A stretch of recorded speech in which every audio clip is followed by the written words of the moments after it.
Hey there, Grumpy Chuck. Apologize for the tardiness of this video. I was hoping to respond to you sooner. The other apology I need to make up front is I meant to go through your video a few times and make some notes and just really counterpoint everything. I didn't have time to do that. In fact, if my coworker is on time, he'll be barging in on me in about 3 minutes. So let me address or maybe re-clarify myself in my response video. Number one, I know that you are not necessarily understanding of my beliefs, and I don't expect, even though I enjoy the back and forth and the fact that you're a good guy, I don't expect necessarily to convert you, and that's not even my goal. So if you want to know things, that's one thing. I'll answer questions, but I'm certainly not going to force any kind of faith down your throat, nor will you accept that forcing, so I'm not going to try. Let me clarify a few things, though. The only reason I brought up the guy that died and came back is in your first video, you said that the only people that would have any credentials with you in convincing you of an afterlife is someone that had actually died themselves and come back to life. And you further added that you highly doubt that there is anyone out there like that. So my only point was, yes, there are people like that, and I know that you don't accept them, and you don't accept that as documentation necessarily, but there are people claiming to have had that experience. So I was letting one in particular guy speak on behalf of that request. You mentioned that communion is weird to you. I know why, but let me take it back a step before I reveal that. You probably celebrate some holidays. You may not, I don't know, but at the very least I'm assuming you celebrate birthdays occasionally. There's a cake, there's candles, there's tradition, there's pomp, there's circumstance, there's presents, there's gifts. To someone that's never seen a birthday party, that's kind of a weird thing to watch somebody entertain. Christmas and Easter, even if you remove, which it's easy to do, the religious aspects to it, because it's so commercialized, you might as well do that anyway.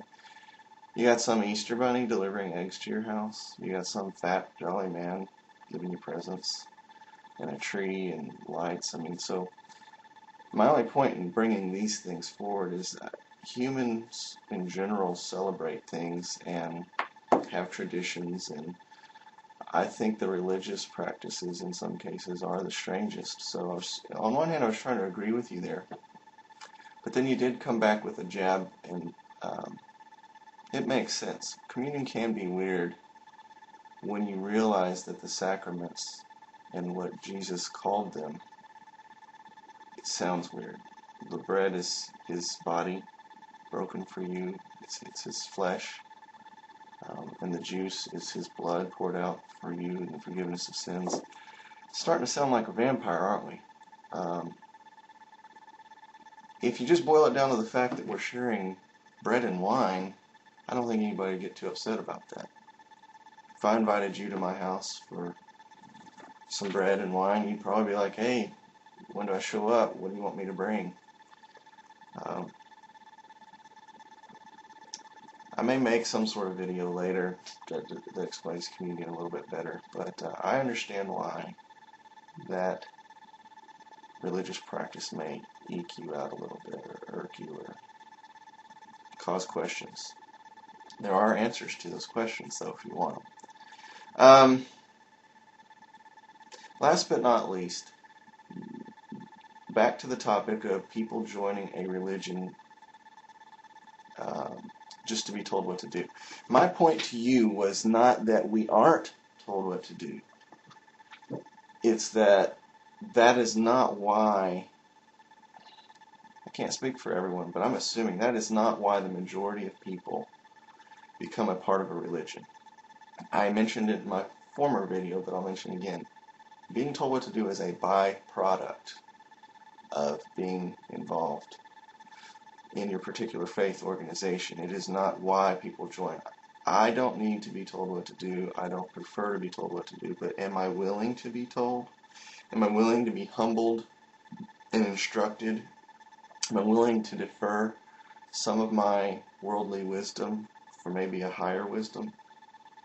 Yes. And the other point I tried to make, but I didn't make it very well, was there are checks and balances in place by which we can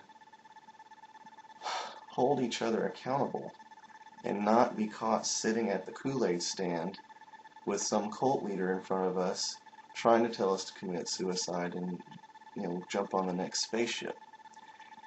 These rules that you say you don't need, you're right, a lot of them are common sense.